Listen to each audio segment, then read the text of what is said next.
بسم اللہ الرحمن الرحیم۔ آپ دیکھ رہے ہیں دی نیشن گائیڈر اور میں ہوں کاشف نعیم۔ دی نیشن گائیڈر کے دیکھنے والوں سننے والوں کو میرا السلام علیکم۔ ناظرین، آپ نے دنیا میں بہت سی کامیاب کہانیاں سنی ہوں گی، سکسیس سٹوریز سنی ہوں گی، جس کے اندر لوگوں نے اپنے آپ کو کہاں سے کہاں پہنچا دیا۔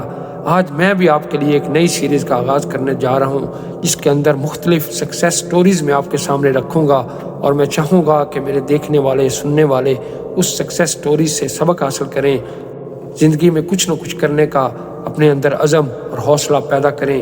ناظرین، آج میں آپ کے سامنے جس شخص کی سٹوری بیان کرنے جا رہا ہوں، وہ 500 روپے تنخواہ پر کام کرنے والا شخص دنیا بھر میں 35 لگژری ہوٹلوں کا مالک کیسے بنا، کس طرح سے وہ ایک 50 روپے کی تنخواہ پر کام کرنے والے شخص نے اس ہوٹل کے مالک کو اپنے ہاں ملازم رکھا، اور کس طرح سے وہ دنیا کے بڑے بڑے شہروں میں اپنے ہوٹل چلانے میں کامیاب ہوا۔ ناظرین، آج کے دور میں ہر شخص کی یہ خواہش ہوتی ہے کہ وہ کوئی ایسا کام کرے جس سے زیادہ انکم ہو اور وہ اپنی زندگی آرام اور سکون کے ساتھ گزار سکے، لیکن سرمایہ اور موقع نہ ملنے کے باعث ایسا ہر شخص کے لیے ممکن نہیں۔ آئیے آج ہم ایک ایسے شخص کے بارے میں جانتے ہیں جس نے صرف 50 روپے تنخواہ پر ملازمت شروع کی اور دنیا بھر میں 35 ہوٹلز کا مالک بن گیا۔ 10 فٹ چوڑا اور اتنی ہی لمبائی والا یہ گھر موہن سنگھ اوبرائے کو برطانوی ہندوستان کے گرمائی دارالحکومت شملہ کے ایک ہوٹل میں کام کرتے ہوئے ملا تھا۔ اسے دی سیسل می ہوٹل میں کوئلے کا حساب رکھنا تھا۔ اسے پہاڑی کے بالکل نیچے ایک مکان بھی دیا گیا جس پر یہ شاندار ہوٹل واقع تھا۔ وہ دن میں 2 بار اس پہاڑی پر چڑھتے تھے، صبح کام پر آتے تھے اور دوپہر کو اپنی بیوی اشران دیوی کا پکایا ہوا سادہ کھانا کھا کر واپس لوٹتے تھے۔ ان کی تنخواہ 50 روپے تھی، جو کہ ان کی والدہ بھگونتی نے 1922 میں جہلم، اب پاکستان پنجاب میں چکوال کے ایک قصبہ، پیدل سفر کے دوران دی گئی رقم سے 2 گنی تھی۔ موہن سنگھ کے والد اتر سنگھ، ایک ٹھیکیدار، اس وقت انتقال کر گئے جب وہ 6 ماہ کے تھے۔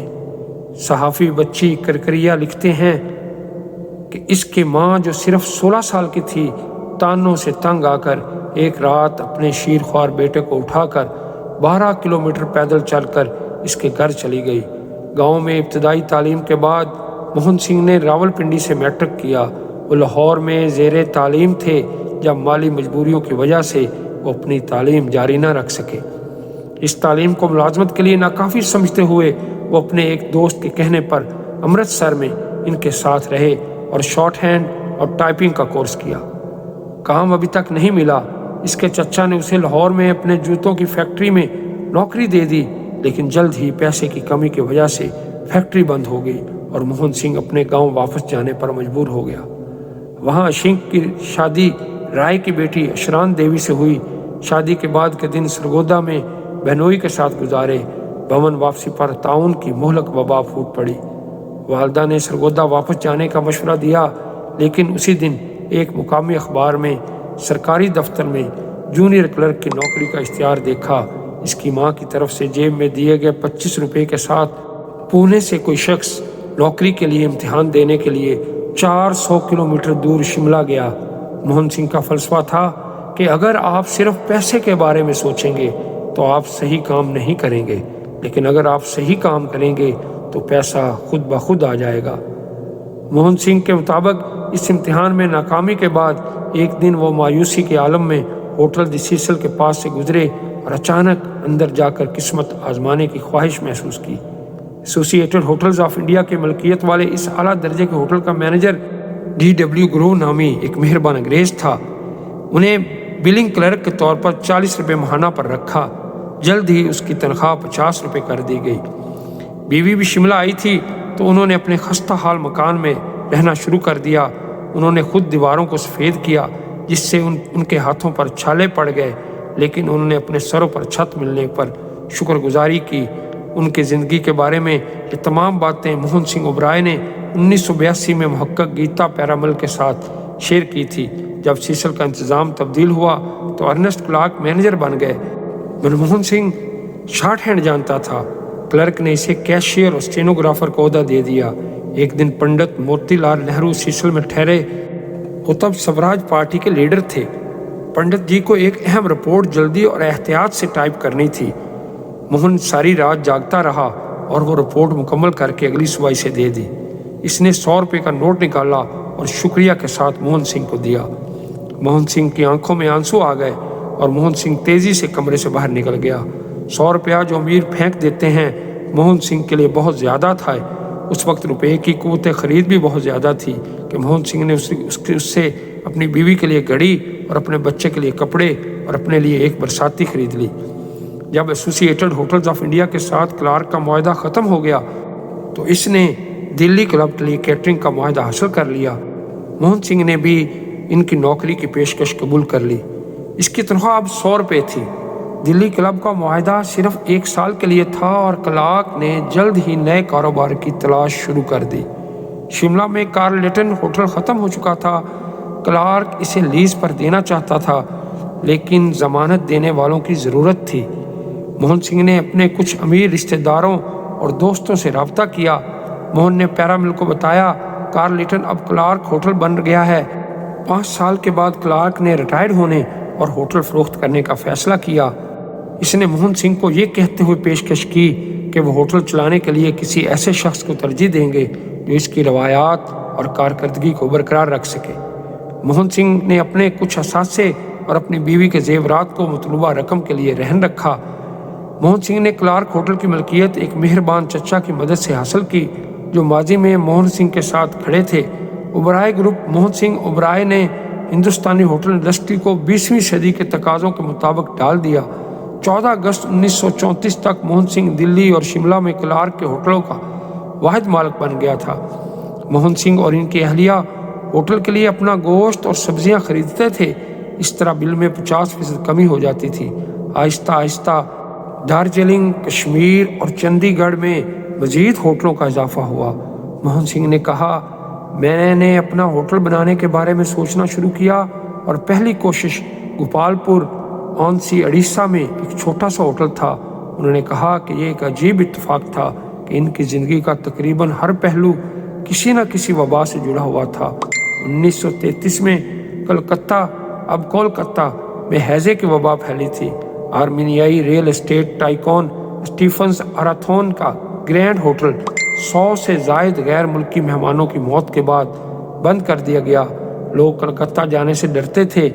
अपनी रवायती एतमाद और अज़म के साथ वो इस होटल को एक इंतहाई मुनाफा बख्श कारोबारी मंसूबे में तब्दील करने में कामयाब रहे। 1939 में दूसरी जंग अजीम शुरू होने के साथ ही कलकत्ता फ़ौजियों से भर गया। बरतानवी फ़ौज रहाइश तलाश करने की शिद्दत से कोशिश कर रही थी। मोहन सिंह ने कहा, मैंने फौरी तौर पर 1500 फ़ौजियों के लिए 10 रुपये फ़ी शख्स के किराए पर रहाइश और खाने का इंतज़ाम किया। मैंने मिस्टर ग्रोवर को 1500 रुपये माहाना तनख्वाह पर बतौर मैनेजर रखा। ये ग्रोवर मिस्टर ग्रोवर वही थे जिन्होंने पहले मोहन सिंह को मुलाजम रखा था 50 रुपये पर। इस होटल को चलाना इनके कैरियर का एक अहम संगे मील था। 1941 में हुकूमत हिंद ने इन्हें हिंदुस्तानी होटल इंडस्ट्री में खिदमत के एतराफ़ में राय बहादुर के खिताब से नवाजा। साल 1943 में मोहन सिंह ने associated hotels of India limited के हिस्से खरीदे और रावलपिंडी, पिशावर, लाहौर, मरी और दिल्ली में वाक़या होटलों की एक बड़ी जंजीर का कंट्रोल हासिल कर लिया और कंपनी की मलकियत के साथ साथ इस होटल का भी मालिक था जहां इसकी पहली नौकरी थी। इतना ही नहीं, तकसीम के बाद भी रावलपिंडी में फ्लैशमैन, लाहौर में फ्लैटीज़, पिशावर में डेन्स और मरी में सेसल्स 1961 तक इस कंपनी की मलकियत थे। ओबराय ख़ानदान सहाफ़ी पॉल लुइस के मुताबिक पाकिस्तान के सदर जनरल ज़ियाउल हक ने इन्हें वापस करने का वादा किया था, लेकिन मोहन सिंह इनसे मिलने से पहले ही हवाई जहाज़ के हादसे में हलाक हो गए। लुइस लिखते हैं कि मोहन सिंह ओबराय ने हिंदुस्तानी होटल इंडस्ट्री को 20वीं सदी के तकाज़ों के मुताबिक डाल लिया। इन्हें हिंदुस्तान का कॉनार्ड ब्रिटेन कहा जाता था। वो खस्ता हाल और कम कीमत जायदादों को तलाश करने और इनकी तज़ीन और आराइश में महारत रखता था। इन्होंने पुराने और खस्ता हाल महलात, तारीख़ी यादगारों और इमारतों को शानदार होटलों में तब्दील किया। जैसे कलकत्ता में दी ओबराय ग्रैंड, कायरा में तारीखी मीना हाउस और ऑस्ट्रेलिया में द विंडसर, शिमला में ओबराय सीसल की इमारत जो 20वीं सदी के अवाइल में तामीर की गई थी, वसी और पेचीदा तज़ीन और आराइश के बाद अप्रैल 1997 में दोबारा खोली गई। भारत, श्रीलंका, नेपाल, मिस्र, ऑस्ट्रेलिया और हंगरी में तकरीबन 35 लग्जरी होटलों के साथ ओबराय ग्रुप टाटा ग्रुप के ताज के बाद भारत की दूसरी सबसे बड़ी होटल कंपनी बन गई। इनकी क़यादत में ओबराय ग्रुप ने होटलों का अपना दूसरा ब्रांड ट्राइडेंट मुतारफ़ कराया। ट्राइडेंट एक 5 स्टार होटल है। मोहन सिंह ओबराय ने 1966 में Oberoi school of hotel management का क़याम किया था।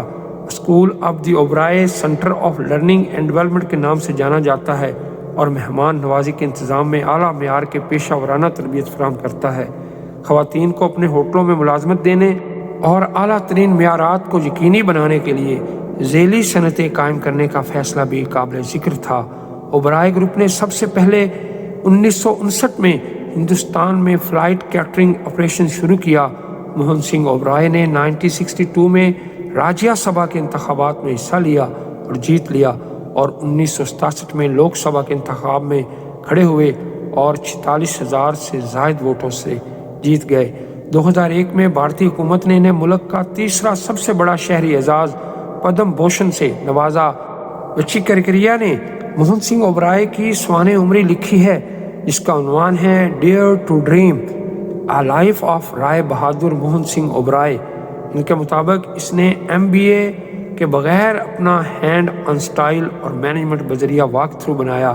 1934 में शिमला में अपने पहले होटल 50 कमरों वाले क्लार्क में इसने बावर्ची खाने से मेहमानों के फर्श तक खाना ले जाने के लिए एक लिफ्ट तैयार की। किचन में चलते हुए इसने मक्खन के बच जाने वाले टुकड़ों को कूड़ेदान में फेंकते देखा। इसके बजाय इन्होंने मज़ेदार पेस्ट्री बनाने के लिए टुकड़ों को दोबारा इस्तेमाल करने का फ़ैसला किया। वो और इशरान ख़रीदारी पर गहरी नज़र रखेंगे। कई दहाइयों बाद तकरीबन 90 साल की उम्र में वो अपने बेटे पृथ्वीराज बखी की तवील अदालत के दौरान खुशी खुशी काम पर वापस आए। उन्होंने दिल्ली के एक होटल में गर्म पानी के थर्मोस्टेट को हल्का सा एडजस्ट करने का मशवरा दिया। मेहमानों ने तवज्जो भी नहीं दी, लेकिन इससे बिजली के बिल में नुमाया फ़र्क आया। ये थी आज की सक्सेस स्टोरी।